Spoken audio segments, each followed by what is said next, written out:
Hello to whoever is watching this. Hi, I hope you're doing well. So to start off, this video, the first content-filled video on this channel, I decided I would do a reaction video. So the video that we shall be reacting to is Odin, Woden, Wotan, Difference in Origin by Thor from Norse Magic and Beliefs. If you are not subscribed to him, I ask that you do think about going and subscribing to him because his channel is very interesting, very informative. And so, with that out of the way, let's begin. Also, if you're unable to hear anything Thor says in this video, let me know in the comments, and I will try to fix the issue.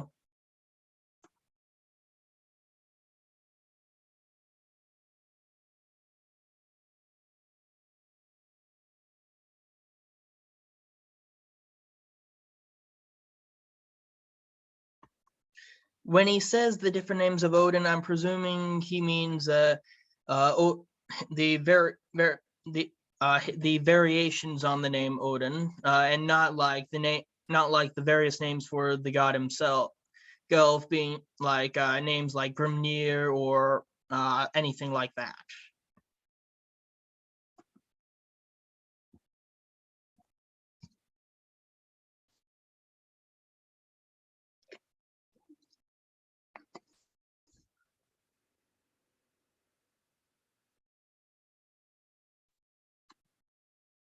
I was right. This is going to be interesting.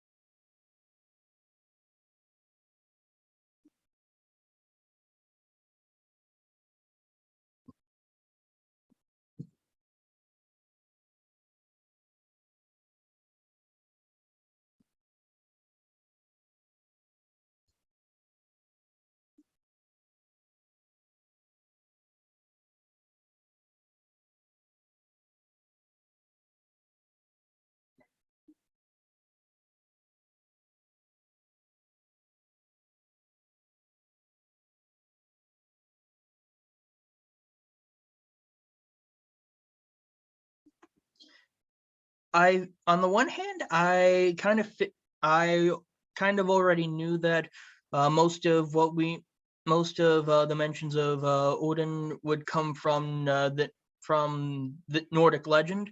But on the other hand, it's actually kind of sad when you think about it, because the other Germanic groups like the Anglo-Saxons and the Teutons, they were just as unique and interesting as the Norse, and the fact that we only have a little bit that about Woden that comes from either of those groups.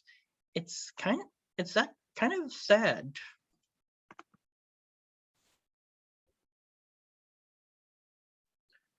So Woden would have been Old English. Wodan would have been Old Saxon, I believe.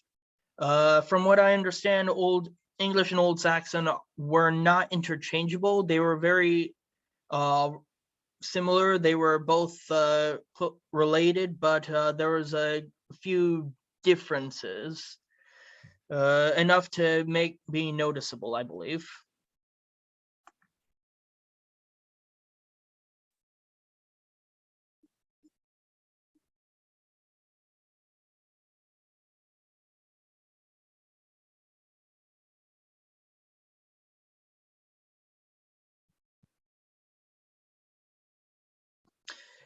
Actually, interesting. He says that. So England, after the Normans came in and with their Frankish, with their French influenced language, French and Latin became the languages of the nobility and the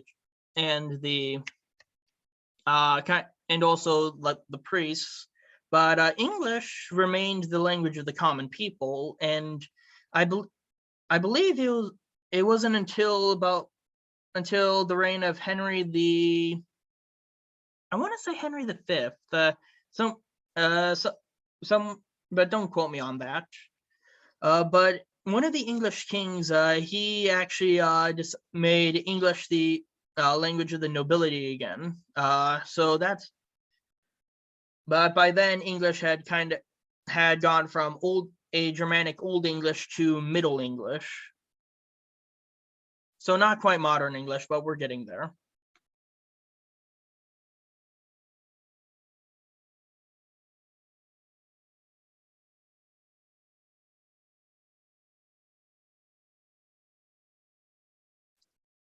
So what he meant here was that Old English was not native to the British Isles. Yeah, so before that, the British Isles before the Anglo-Saxons, the British Isles would have been Celtic. I believe the Brythonic speakers, the Britons, would have been in Wales, Cornwall, and England, and the Gaelic speakers would have been in Ireland. Although at some point some would have started moving over into Scotland as well.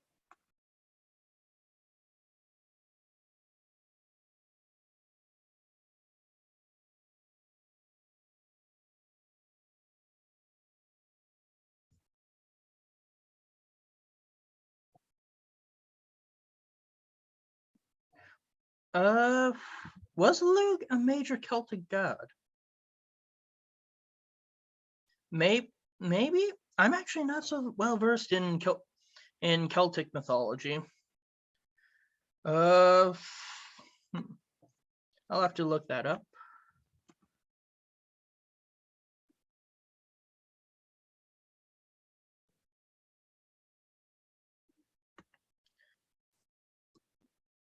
Oh, he provided a graph. That's nice. So the Ute, so yeah, the Utes coming from Denmark, the Angles also coming from Denmark, and the Saxons coming from. Well, they would have they would have been coming from Saxony, which would have been somewhere in towards the middle. It would have been somewhere down. I want to say toward. It would have been closer to France. Well,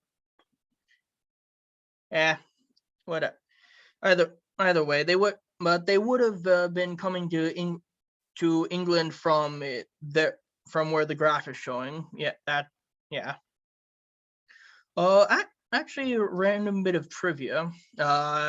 Although most of you probably know this, the term so the name of the Angles actually comes from Latin.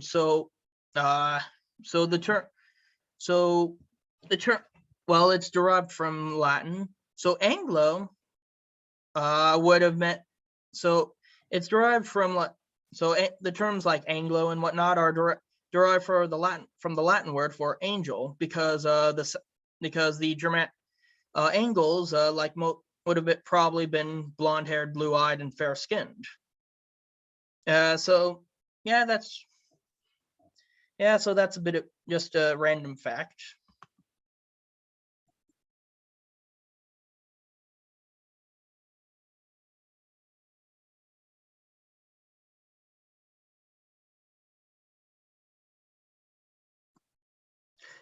Yeah, he's right about that.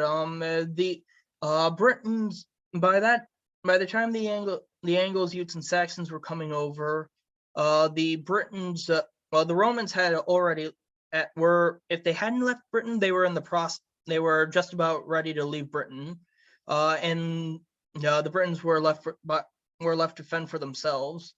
They had also adopted Christianity for the most part, although there might have been a few pagan holdouts here and there. But anyway, if you know your Arthurian if you know your Arthurian legends, some at some time during the coming of the during the Anglo-Saxon invasions, King Arthur would have the British King Arthur would have actually fought the Saxons. And there's some theories that there's one or two theories that say that for a time the real life King Arthur might have fought the Saxons at the Battle of Mount Badon and halted their advance for a little bit. But yeah, in the end, there's a reason why that part of Britain is called England.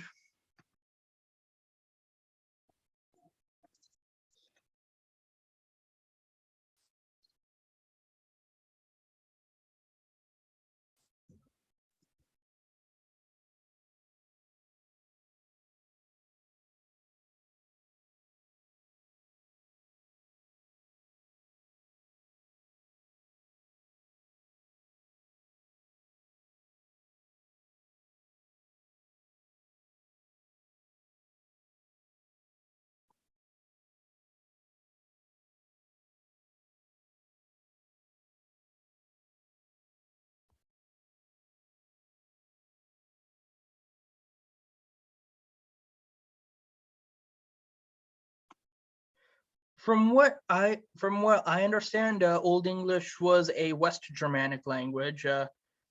So Old Norse was a North Germanic language. I think Gothic might have been an East Germanic language, but I'm not sure.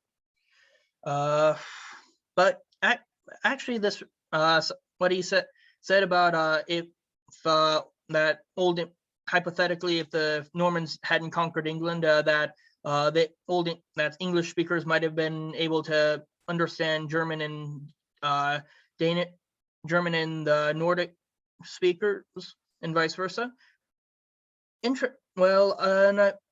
a couple YouTube videos here on YouTube where a couple people have actually made covers of popular songs in Old English, and apparently some German speakers have actually commented that they could understand some of the Old English words. Just thought I'd say that.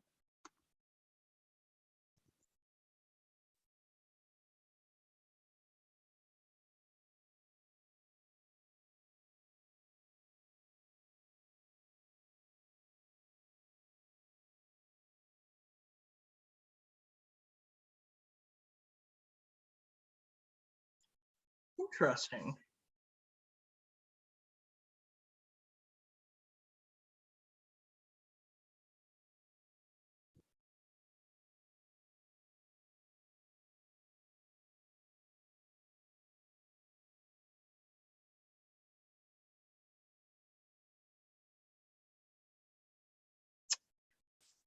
Very unfortunate.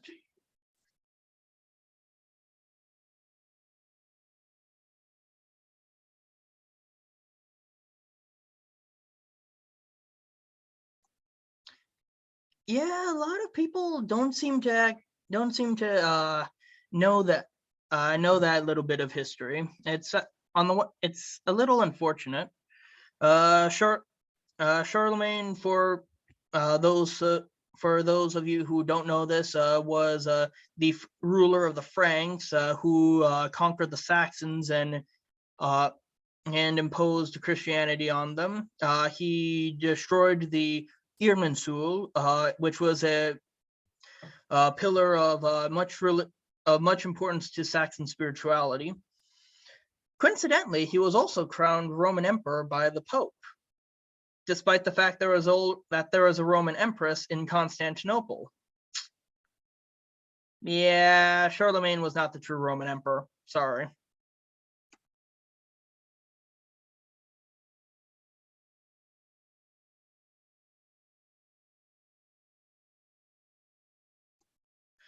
What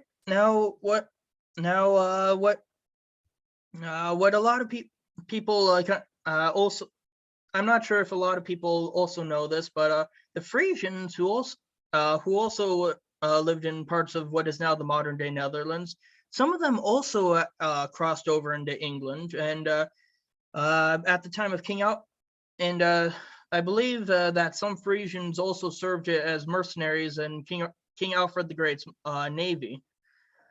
The Frisian, to my knowledge, Frisian is the language that is the closest to modern English today.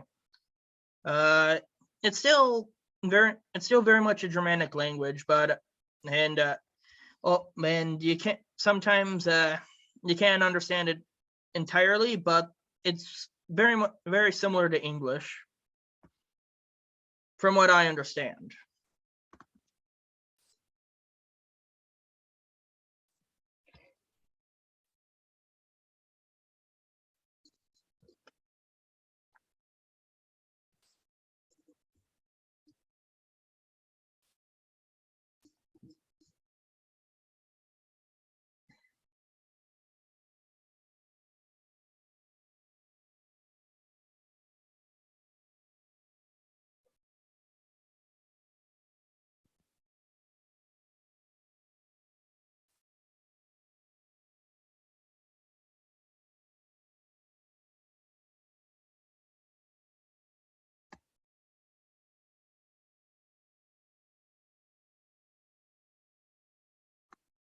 There's I believe that there is that Wodenaz is another alternative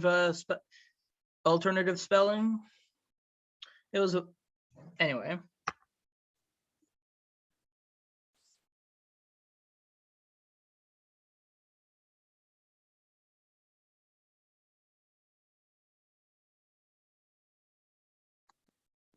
I won. I wonder would it the Germanic tribesmen that what some of the Germanic tribes that that that at the time of the Romans, would they have spoken? I'm wondering, would they have spoken a dialect of Old High German or like a variant? Hmm.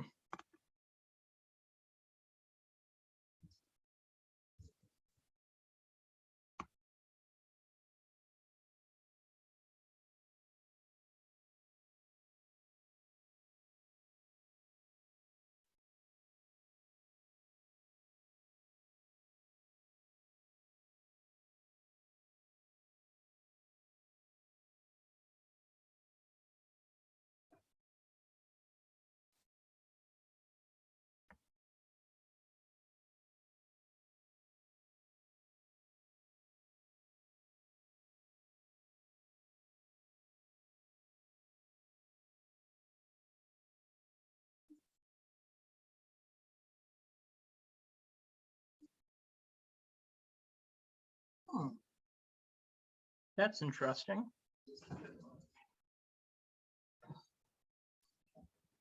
Ah,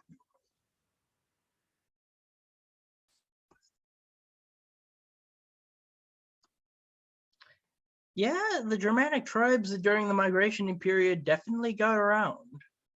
Uh, the Ostrogoths went into Italy, the Visigoths and the Suebi into the Iberian Peninsula, the Franks into Gaul.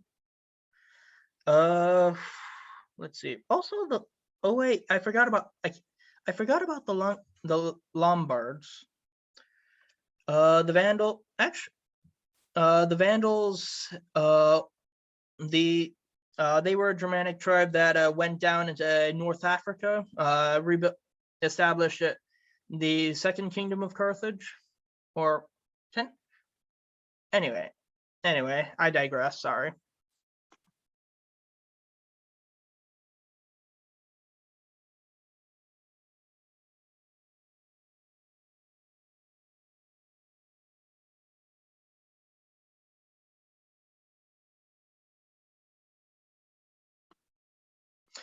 Uh, just, also another random bit of trivia. It's theorized that some that along that some Germanic tribes also fought alongside the Huns. The some the some Ostrogoths, I believe, might have fought. For example, might have fought for the Huns.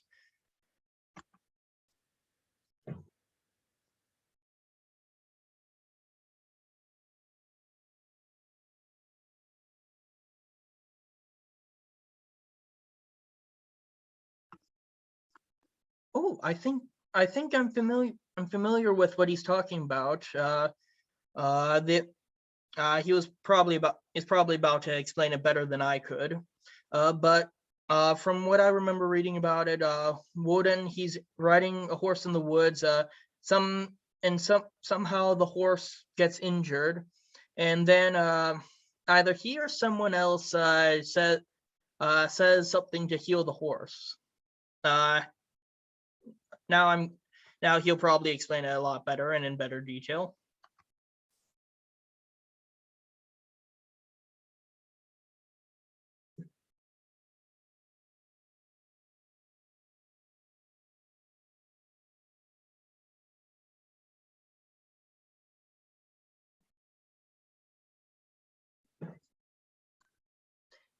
He did explain it better and in more detail.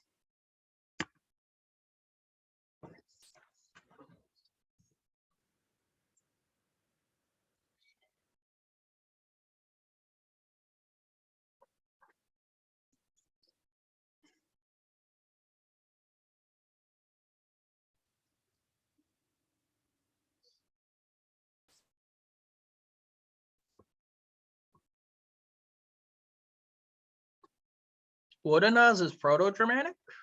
Oh, well,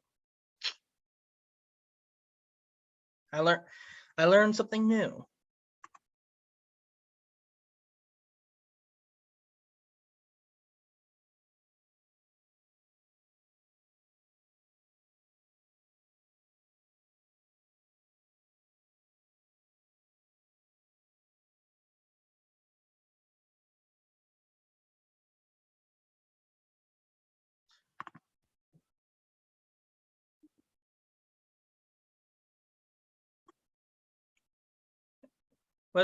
Wait.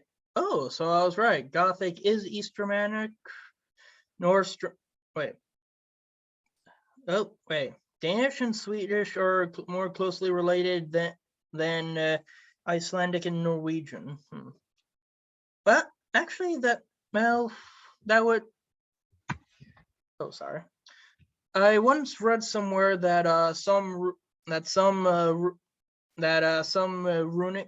runic script that there was a variant of the Futhark script that was more suited to one type of Scandinavian language, one branch of Old Norse than the other. I forget which one it was though. Wait, Faroe. Faroese, Nordic language of the Faroes. Hmm. Netherlandic.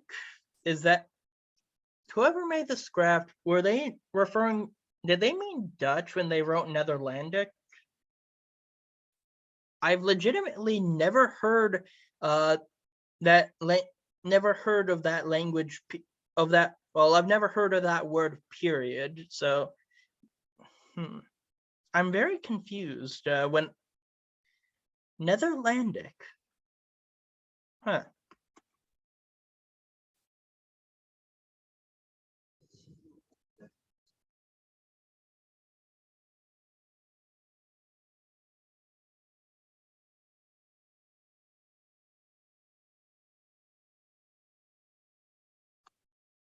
Wait. So people have pretty much created. Well, have pretty much recreate.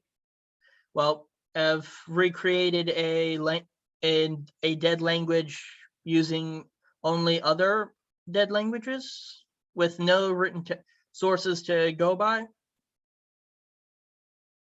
Eh, that's a, I mean, on the one hand, that's actually pretty impressive, but on the other hand, how much, how accurate would that be though?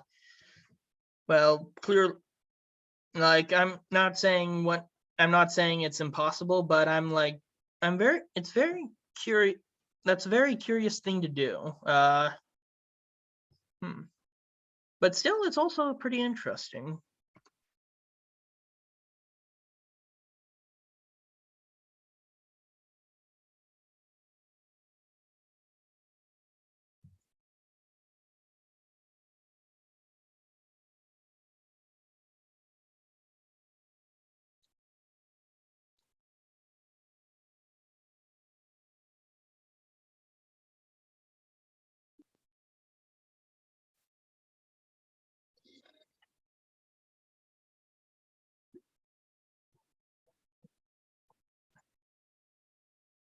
Oh.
Not I mean, not always.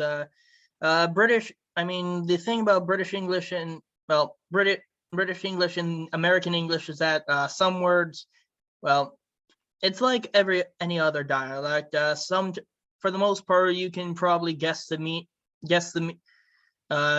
you can understand what's being said, but not. It's not always it's not always an automatic direct translation.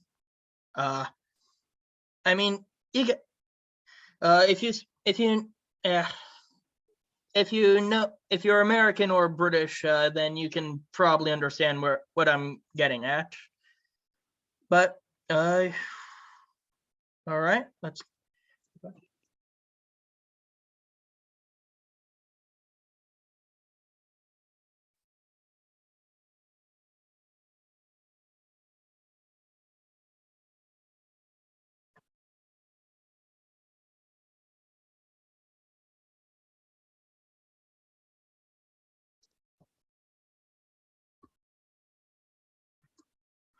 Oh wait, he. I think he meant. Wait, one moment.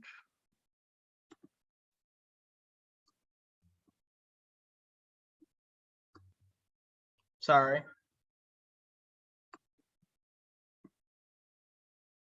Wait.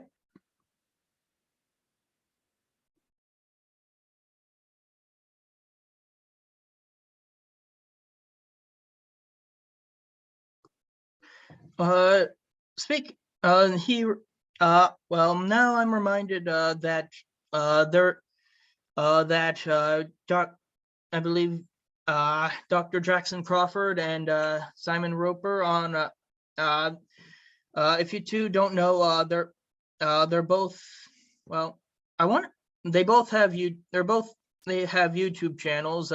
Dr. Jackson Crawford does old stuff is an old Norse specialist, and Simon Roper seems to uh, be the be that of an well. He studies Old English and Anglo-Saxon, and they anyway. So a while back, they actually made they had a collaboration video where they spoke to each other in their respective languages of study. So Dr. Jackson Crawford spoke in Old Norse, and uh, Mr. Simon Roper had a conversation in Old English, and they seem to, and like from what I watched, they seem to have be able to communicate uh, to some with some degree of success, which is pretty interesting. Uh, which also reminds me that I've heard of some people being able of some German speakers being able to understand bits of Swedish and Swedish. It's interesting how languages work, and so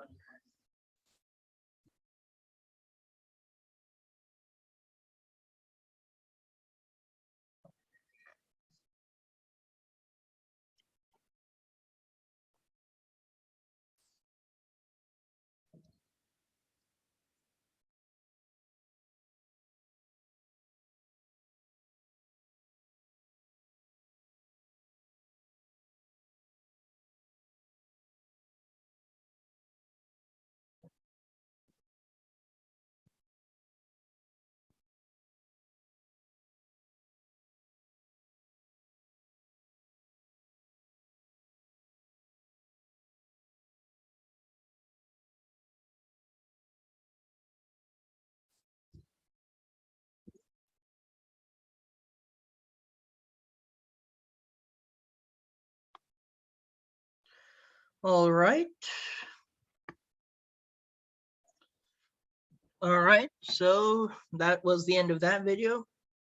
Altogether, I thought it was pretty interesting. And I li- I liked that he pulled up very that he pulled up various graphs and and used that. Uh, that chart though, Netherlandic. I've never heard of that word before. The Netherlands I've heard of. It's the name of the country, but Netherlandic. I ca- I can't help but be kind of hung up over it. Very interesting. But anyway, so I hoped that whoever that you guys, whoever you are, whoever took the time to watch this, I hope that you guys liked it. I apologize if if the quality of this video is not that great, or that if I came off as sounding off one thing or another. I'm doing this is not scripted at all. This is impromptu. This is pretty much impromptu. Anyway, so this was my first ever content-filled video. My next one will come up, which my next one will probably be out again sometime in the near future. We'll see. But until then, I hope that you guys have a good rest of your day and or night, and I shall see you guys again. Peace.